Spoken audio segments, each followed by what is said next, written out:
గురువుగారు, సోమావతి అమావాస్య అంటే ఏంటి అని చాలా మందిలో డౌట్ ఉంది. సోమావతి అమావాస్య విశిష్టత ఏంటి?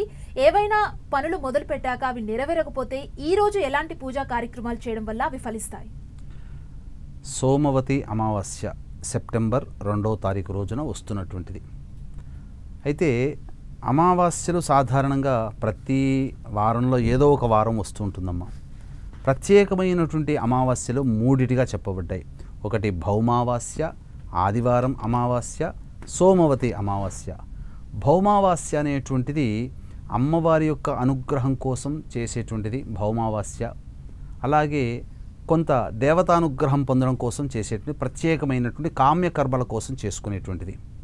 ఇక ఆదివారము అమావాస్య వచ్చిందనంటే గ్రహణ కాలంతో సమానమైనటువంటి తిథి కాబట్టి ఆ రోజున ప్రకృతిలో ఉన్నటువంటి సిద్ధశక్తులని ప్రేరేపించడానికి, ప్రకృతిలో ఉన్నటువంటి సిద్ధశక్తులని సొంతం చేసుకోవడానికి ఉపయోగించుకునేటువంటి ఆదివారం అమావాస్య. సోమవారము అమావాస్య వచ్చిందనంటే ప్రత్యేకమైనటువంటిది.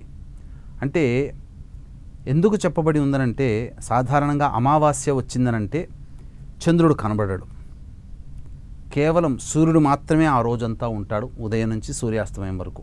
కానీ రాత్రిపూట చంద్రుడు కనబడడు.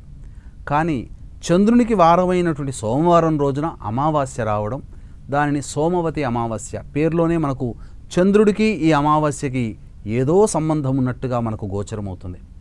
దీనికి గల పురాణగాథను కనుక మనం తెలియచేసుకున్నట్లయితే, దక్షుడు యజ్ఞం చేస్తున్నాడని తెలుసుకున్నటువంటి ఆ పార్వతీదేవి భర్త అయినటువంటి శంకరుల వారు ఎంత వద్దని చెప్పినా వారించకుండా నా తండ్రి దగ్గరికి నేను వెళతానని చెప్పి పట్టుబట్టి మంకుతనంతో ఆ దక్ష యజ్ఞానికి బయలుదేరుతుంది. అక్కడ పిలవని పేరంటంలా వచ్చినావు అని చెప్పి ఆ దక్షుడు, దక్షుని భార్య అనగా తల్లి, తండ్రులు, చెల్లెళ్ళు, అక్కలు ఎవ్వరూ కూడా ఆమెను గౌరవించరు.